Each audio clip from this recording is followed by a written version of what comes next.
Donc je reviens vers vous, j'avais oublié de vous lire la petite phrase là, que la capacité d'endettement des ménages français ne doit pas dépasser 33% de leurs revenus disponibles.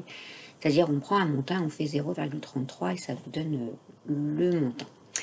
Alors, donc la famille Hougard, 2500 euros de revenus mixtes, pas de revenus du travail, de propriété. Les revenus de transfert, donc c'est les allocations chômage de monsieur, puis les allocations familiales. Des impôts, donc au total 3 418 euros, 33%, donc ça fait 1128 euros. Donc il pourrait prendre un crédit par exemple pour acheter un appartement ou une toute petite maison, ça dépend où est-ce qu'on habite, avec ce montant. Ensuite, la famille Xiang, donc du travail beaucoup, monsieur et madame, plus la propriété que le logement qu'ils louent, pas de revenus de transfert, ni rien. Beaucoup plus d'impôts, bien évidemment. Et un revenu disponible de 6 410 euros et donc 2 115 euros 30. Donc là, on peut déjà s'acheter quelque chose d'un peu plus grand. Voilà. Donc l'évolution des revenus de transfert. Donc en 2009, l'attribution du revenu de solidarité active est généralisée à l'ensemble du territoire. La hausse du chômage est importante. Donc voilà, donc on voit que les revenus de transfert n'arrêtent pas d'augmenter.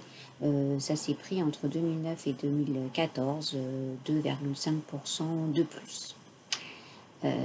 Donc expliquer pourquoi donc ça a augmenté. Voilà.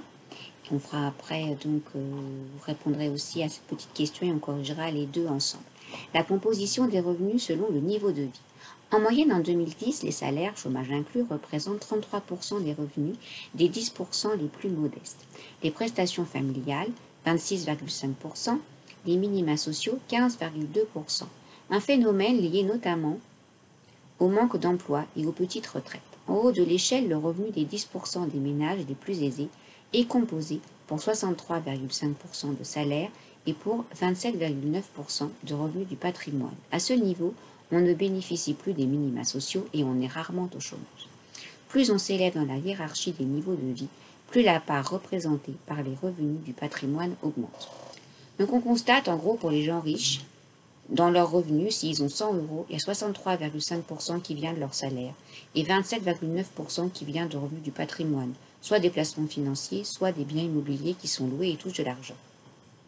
Et pour les gens les plus pauvres, en fait, le salaire ne représente que 33% de leurs revenus, les prestations familiales, 26%, et des minima sociaux, type RSA, APL, enfin tous ces machins-là, les minimums vieillesse, etc., 15,2%. Donc voilà, donc en fait, il vaut mieux avoir des salaires importants pour être parmi les plus riches. Donc voilà, je vous laisse aussi expliquer tout ça sur le document 4. On se retrouve après pour la correction.